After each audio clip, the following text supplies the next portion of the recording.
നമസ്കാരം. ഉത്രജ, വിസ്മയ, ഇപ്പം വിഭജിക, ഈ 3 പേരുകൾ മാത്രം ഞാൻ എടുത്തു പറയുന്നുള്ളൂ. വേറെയും ഒരുപാട് പെൺകുട്ടികൾ ഭർതൃഗൃഹത്തിൻ്റെ പീഡനവും അല്ലെങ്കിൽ ഭർത്താവിൻ്റെ പീഡനവും മൂലം സൂയിസൈഡ് ചെയ്ത 3 പെൺകുട്ടികളുടെ പേരാണ് ഇപ്പം ഞാൻ പറയുന്നത്. ലേറ്റസ്റ്റ് ആയിട്ട് കൊല്ലം സ്വദേശിയായ വിഭജിക നമ്മുടെ ഷാർജയിൽ വെച്ച് 1.5 വയസ്സുള്ള കുഞ്ഞുമായിട്ട് സൂയിസൈഡ് ചെയ്തു. അതിൻ്റെ ആത്മഹത്യാക്കുറിപ്പും കാര്യങ്ങളും ഒക്കെ ഇപ്പോൾ സോഷ്യൽ മീഡിയയിൽ ഭയങ്കരമായിട്ട് വൈറലുമാണ്, ചർച്ച ചെയ്യപ്പെട്ടുകൊണ്ടും ഇരിക്കുന്നു. അതിനുശേഷം ഒരു കാര്യം നിങ്ങളോട് പറയാൻ ആഗ്രഹിക്കുന്നു. എൻ്റെ ഏറ്റവും അടുത്ത സുഹൃത്ത് ഫേസ്ബുക്കിൽ കുറിച്ചൊരു നോട്ടാണ്.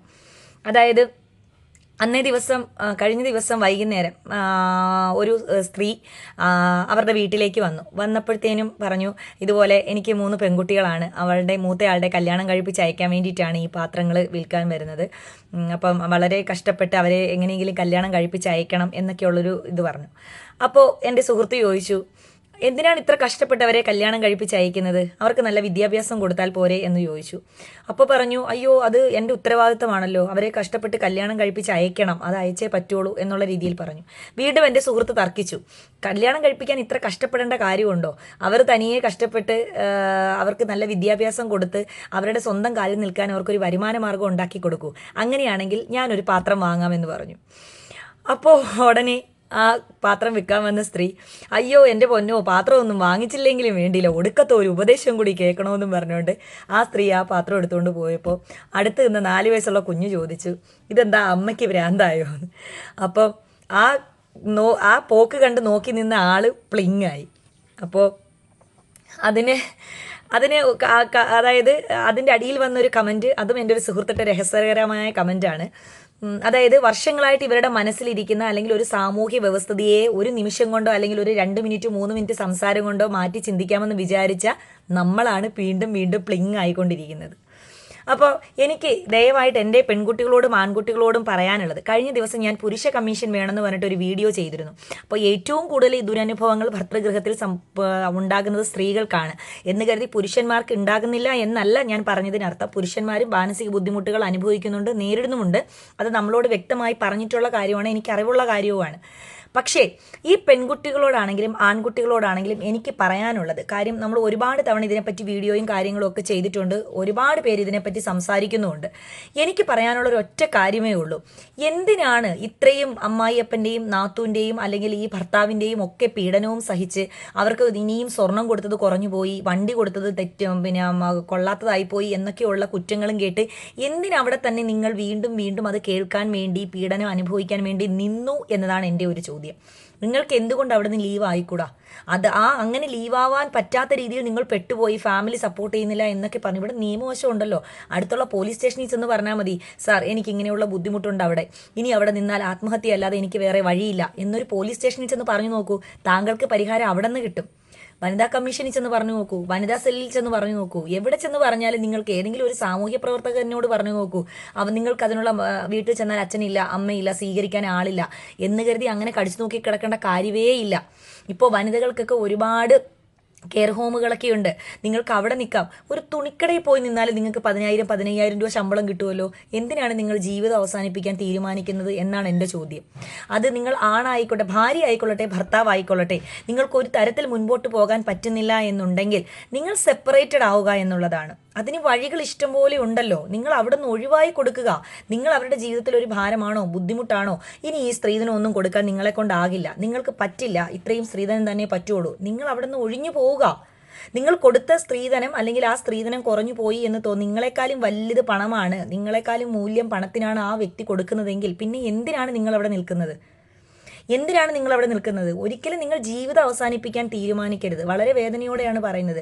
ഞാൻ പറഞ്ഞല്ലോ, എനിക്ക് ഏറ്റവും അടുത്തറിയാവുന്ന കഴിഞ്ഞ ദിവസം ഒരു പുരുഷൻ ഇത് ചെയ്തിട്ടുണ്ടായിരുന്നു. അതാണ് ഞാൻ ഈ പുരുഷ കമ്മീഷൻ്റെ ഒരു വിഷയം വന്ന സമയത്ത് ഒരു വീഡിയോ ഇടാൻ കാരണം. എനിക്ക് നേരിട്ട് അനുഭവമുള്ള ഒരു കാര്യം കൂടി അതിനകത്തുള്ളത് കൊണ്ടാണ്. ഞാൻ അവരുടെ വീട്ടിൽ നിന്ന് വളരെ വിഷമത്തോടെ പറഞ്ഞ കാര്യമാണ്. എന്തിനാണ് അത് പിരിഞ്ഞു പോവുകയായിരുന്നു. കാരണം സെപ്പറേറ്റ് ആവും, വീണ്ടും ഒരുമിക്കും, സെപ്പറേറ്റ് ആവും, വീണ്ടും ഇടയ്ക്കൊന്ന് വന്നിട്ട് പോകും, ഒരിക്കലും അവരുടെ കൂടെ നിൽക്കത്തില്ല. അങ്ങനെയൊക്കെ ഉണ്ടെങ്കിൽ ആ സെപ്പറേഷൻ തന്നെയല്ലേ അനിവാര്യം? അത് തന്നെയല്ലേ ഏറ്റവും യോജിച്ച കാര്യം. അങ്ങനെയാണെങ്കിൽ എത്ര ജീവൻ രക്ഷപ്പെടും? കുഞ്ഞുങ്ങളെ ഓർത്തുന്നു. കുഞ്ഞുങ്ങൾ ആരുടെയെങ്കിലും കൂടെ വളർന്നോളൂല്ലോ, അച്ഛൻ്റെ കൂടെയോ അമ്മയുടെ കൂടെ വളരട്ടെ. ഈ വന്ന ഈ ഒരു കാലഘട്ടത്തിൽ അല്ലെങ്കിൽ ഈ ഒരു സമൂഹത്തിൽ സഹനത്തിൻ്റെയും ക്ഷമയുടെയും അല്ലെങ്കിൽ സഹിച്ചു നിൽക്കുന്നതിൻ്റെയും ഒക്കെ ഇതുകൾ കുറവാണ്. ഒരുപാട് അങ്ങനെ ആരും സഹിക്കില്ല. പണ്ടൊക്കെ നമ്മുടെ അമ്മമാരൊക്കെ പറഞ്ഞു കേട്ടിട്ടുണ്ട്, ഞങ്ങളൊക്കെ ഒരുപാട് അനുഭവിച്ചതാണ്, ഞങ്ങളൊക്കെ ഒരുപാട് എന്തിനാണ് ഈ അനുഭവിക്കുന്നത്? അതാണ് എൻ്റെ ചോദ്യം. എന്തിനാണ് നിങ്ങൾ അനുഭവിക്കുന്നത്? ആരെ ബോധിപ്പിക്കാനാണ് നിങ്ങൾ അനുഭവിക്കുന്നത്? നിങ്ങളുടെ ജീവിതം എങ്ങനെയാണോ പോകേണ്ടത് അതുപോലെ മുന്നോട്ട് പോകൂ. ഞാൻ എൻ്റെ ജീവിതവുമായി ഞാൻ മുന്നോട്ട് പോകും, അല്ലെങ്കിൽ മറ്റൊരാൾ അവരുടെ ജീവിതവുമായി മുന്നോട്ട് പോകും. കൂടെ ഒരു പാർട്ട്ണർ വേണമെന്നൊരു പെൺകുട്ടിക്ക് തോന്നുന്ന സമയം മാത്രം അവളെ വിവാഹം കഴിപ്പിക്കൂ. എന്തിനാണ് നിങ്ങൾ അവളെ വിവാഹം കഴിക്കാൻ നിർബന്ധിക്കുന്നത്? ഒരു പെൺകുട്ടി ജനിച്ചാൽ ഉടനെ ഇതിനെ കെട്ടിച്ചു വിടണ്ടേ? 2-3 പെൺപിള്ളേരാണല്ലോ, ഇവരെ വളർത്തിക്കൊണ്ട് വന്ന് കെട്ടിച്ചു വിടണ്ടേ? എൻ്റെ വീട്ടിൽ ഞങ്ങൾ 3 പെൺകുട്ടികളായിരുന്നു, ഞാൻ രണ്ടാമത്തെ ആളാണ്. ഞാൻ ഓർമ്മ വെച്ച നാൾ മുതൽ എൻ്റെ കുടുംബത്തുള്ള ഫാമിലിയിലുള്ള ഒരുപാട് പേര് ചോദിച്ചിട്ടുള്ള കാര്യമാണ് എൻ്റെ ഉമ്മച്ചിയോട്. 3 പെൺപിള്ളേരാ. എന്താ 3 പെൺപിള്ളേർക്ക്? 3 പെണ്ണിനോ 4 ആണിനോ എന്താ കുഴപ്പം? 3 പെണ്ണായിക്കൊള്ളട്ടെ, 4 പെണ്ണായിക്കോട്ടെ, 5 പെണ്ണായിക്കോട്ടെ, എന്താ കുഴപ്പം? ഒരു കുഴപ്പമില്ല. പെൺകുട്ടികൾക്ക് പറ്റുന്ന രീതിയിൽ അവർക്ക് എന്ത് ജോലി വേണമെങ്കിലും, ചിലപ്പോൾ എല്ലാവർക്കും പഠിക്കാൻ കഴിവുണ്ടായെന്ന് വരത്തില്ല, അല്ലെങ്കിൽ എല്ലാവർക്കും വേറൊരു ഫീൽഡിൽ ഇറങ്ങാനുള്ള കഴിവുണ്ടായെന്ന് വരത്തില്ല. പക്ഷേ അവർക്ക് ആഹാരം കഴിക്കാനുള്ള എന്ത് ജോലി ചെയ്യുന്നതിനും യാതൊരുവിധ ബുദ്ധിമുട്ടും ആരും മനസ്സിലാക്കേണ്ട. ആ ഒരു ചെറിയ 10,000 രൂപ മാസം ശമ്പളം കിട്ടുന്ന ജോലിയാണെങ്കിൽ പോലും വിവാഹത്തിന് വേണ്ടി നിങ്ങളത് ഉപേക്ഷിക്കരുത്. കല്യാണം കഴിഞ്ഞ് ജോലിക്ക് വിടാം, കല്യാണം കഴിഞ്ഞാൽ പഠിക്കാൻ വിടാം, വാഗ്ദാനങ്ങൾ മാത്രമായിട്ട് നിങ്ങൾ പോകരുത്. എൻ്റെ ജോലി ഇതാണ്. പാർട്ട്ണറെ ചൂസ് ചെയ്യുമ്പോൾ ഞാൻ ഈ ജോലിക്ക് പോകുന്നുണ്ട്, ഞാൻ അല്ലെങ്കിൽ ഒരു അക്ഷയ സെൻറ്ററിൽ ജോലിക്ക് പോകുന്ന ആളാണ്, എനിക്ക് 12,000 രൂപ മാസം സാലറി ഉണ്ട്, അതെനിക്ക് ഒഴിവാക്കാൻ പറ്റില്ല. അതായത് കാരണം ഒരു ചെറുക്കൻ കല്യാണം കഴിക്കാൻ വരുമ്പോൾ എനിക്ക് നമ്മളെ കല്യാണം കഴിക്കുമ്പോൾ എനിക്ക് ജോലിയുണ്ട്, സർക്കാർ ജോലിയുണ്ട്, എൻ്റെ പാർട്ട്ണർക്ക് അതില്ല, അയാൾ വേറൊരു ജോലിക്കാണ് പോകുന്നതെന്ന് വെച്ച് എന്നെ കല്യാണം കഴിച്ചാൽ ആ ജോലിക്ക് പോകണ്ടെന്ന് ഞാൻ വിലക്കിയാൽ പുള്ളിക്കാരൻ അത് അനുസരിക്കുമോ? തിരിച്ച് അതുപോലെയും സ്ത്രീകളും ആ സ്ഥാനത്തേക്ക് വരണം എന്ന് തന്നെയാണ് എൻ്റെ അഭിപ്രായം. അതായത് നമ്മൾക്കുള്ള ജോലി ഏതാണോ അതുമായി നമ്മൾ മുന്നോട്ട് പോകും. കല്യാണം കഴിച്ചെന്ന് വെച്ച് നമ്മുടെ ജോലിയിലോ നമ്മുടെ വേറെ ഒരു കാര്യത്തിലോ മാറ്റം വരുത്തേണ്ട ഒരു ആവശ്യവും ഇല്ല. നമ്മൾ ഒരുമിച്ച് ഒരു പാർട്ട്ണറെ ചൂസ് ചെയ്യുന്നു, പാർട്ട്ണറുടെ ജോലിക്ക് പോകുന്നു, നമ്മൾ നമ്മുടെ ജോലിക്ക് പോകുന്നു. അതിനകത്ത് വരുമാനം എത്രയോ ആയിക്കൊള്ളട്ടെ, അതിനെപ്പറ്റി. പക്ഷെ നിങ്ങൾ കൊണ്ടുവരുന്ന ആ 10,000 രൂപയ്ക്ക് നിങ്ങളുടെ ലൈഫിൻ്റെ മൂല്യമുണ്ട്, അത് നിങ്ങൾ മനസ്സിലാക്കണം ദയവായിട്ട് പെൺകുട്ടികൾ. ആ 10,000 രൂപയ്ക്കുള്ള മൂല്യം എന്ന് പറഞ്ഞാൽ നമ്മൾക്ക് 1,00,000 രൂപ നമ്മുടെ വീട്ടുകാർ നമുക്ക് കോടികൾ തന്നു വിട്ടാൽ മന്ത്ലി നമ്മൾ ഏൺ ചെയ്യുന്നതിനകത്ത് നമ്മൾ കൊണ്ടുവരുന്ന 1 കിലോ സ്വർണത്തിനും തമ്മിൽ ഒരുപാട് വ്യത്യാസമുണ്ട്. ആ ഒരുമിച്ച് കൊടുക്കുന്ന സാധനത്തിന് പിന്നെ ഒരു വിലയും കാണത്തില്ല, ഒരു രേഖയും കാണത്തില്ല, ഒരു മൂല്യവും കാണത്തില്ല. പക്ഷേ മാസം ഒരു 10,000 രൂപ നിങ്ങൾക്ക് വരുമാനമുണ്ടെങ്കിൽ നിങ്ങൾക്കൊരു ഡ്രസ്സ് മേടിക്കാം, നിങ്ങൾക്ക് ഇഷ്ടമുള്ള സ്ഥലത്ത് പോകാം, നിങ്ങൾക്ക് അമ്മയ്ക്കും അച്ഛനും കൊടുക്കാം, അവരെ കാണാൻ നിങ്ങൾക്ക് പോകാം. നിങ്ങളുടെ ചിലവിനുള്ള കാര്യങ്ങൾക്ക് നിങ്ങൾക്ക് പോയി കൈ നീട്ടണ്ട, അതിൻ്റെ പേരിൽ ആരുടെയും പഴിയും കേൾക്കണ്ട.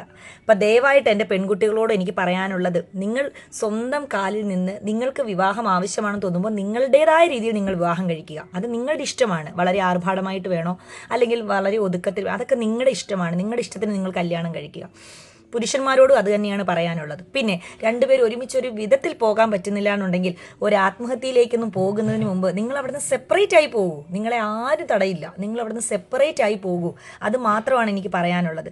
നമ്മൾ വിഭജികയുടെയും വിസ്മയുടെയും ഉത്രജയുടെയും ഒക്കെ പേരുകൾ നമ്മൾ വളരെ പോപ്പുലറായിട്ട് നമ്മൾ പറയുമ്പോഴും അതിനകത്ത് ഇതേപോലെ നമ്മുടെ രാഹുൽ ഈശ്വറൊക്കെ പറയുന്നത് പോലെയുള്ള പുരുഷന്മാരുടെ കള്ളക്കേസുകൾ കൊടുക്കുന്നത് വളരെ കൂടുതലായി വരുന്നൊരു കാലഘട്ടമാണ്. സ്ത്രീകൾക്കാണ് അനുകൂലമെന്ന് വെച്ച് പുരുഷന്മാരെ ഒരുപാട് കള്ളക്കേസിൽ കൊടുക്കുന്ന ഒരു കാലഘട്ടമാണ് ഈ വന്നുകൊണ്ടിരിക്കുന്നത്. അപ്പം പെൺകുട്ടികൾ സ്ത്രീധനത്തിൻ്റെ പേരിൽ ആത്മഹത്യ ചെയ്തു എന്ന് കേൾക്കുമ്പോൾ നമുക്ക് എപ്പോഴും ഉള്ളിൻ്റെ ഉള്ളിൽ നമുക്കൊരു സങ്കടവും ഒരു വിങ്ങലും ഒക്കെയാണ്. അത് ഏറ്റവും കൂടുതൽ കൊല്ലം ജില്ലയിൽ നിന്നാണെന്ന് അറിയുമ്പോൾ ഒരു കൊല്ലം ജില്ലക്കാരി കൂടി ആയതുകൊണ്ടാവാം നമുക്ക് ഉള്ളിൻ്റെ ഉള്ളിൽ വളരെ വേദനാജനകമായ ഒരു കാര്യമാണ് കേട്ടോ. അതുകൊണ്ട് എൻ്റെ പെൺകുട്ടികളെ ദയവായി എൻ്റെ ഈ വീഡിയോ കാണുന്ന എൻ്റെ പെൺകുട്ടികളായാലും ആണുങ്ങളായാലും നിങ്ങൾ സെപ്പറേറ്റ് ആയി പോകൂ. നിങ്ങൾ ഒരിക്കലും അഡ്ജസ്റ്റ്മെൻ്റ് എന്ന് പറയുന്നൊരു സാധനം നിങ്ങൾ ചെയ്യണ്ട. അഡ്ജസ്റ്റ്മെൻറ്റ് ചെയ്യാം, ലൈഫ് മുന്നോട്ട് പോകുന്നതിന് വേണ്ടിയിട്ട് നമുക്ക് ചില വിട്ടുവീഴ്ചകളൊക്കെ നമുക്ക് ചെയ്യാം. പക്ഷേ ആത്മഹത്യയിലേക്ക് നയിക്കുന്ന ഒരു അഡ്ജസ്റ്റ്മെൻറ്റ് ഒരിക്കലും നിങ്ങൾ ചെയ്യരുത് ദയവായി എൻ്റെ പെൺകുട്ടികളെ. താങ്ക്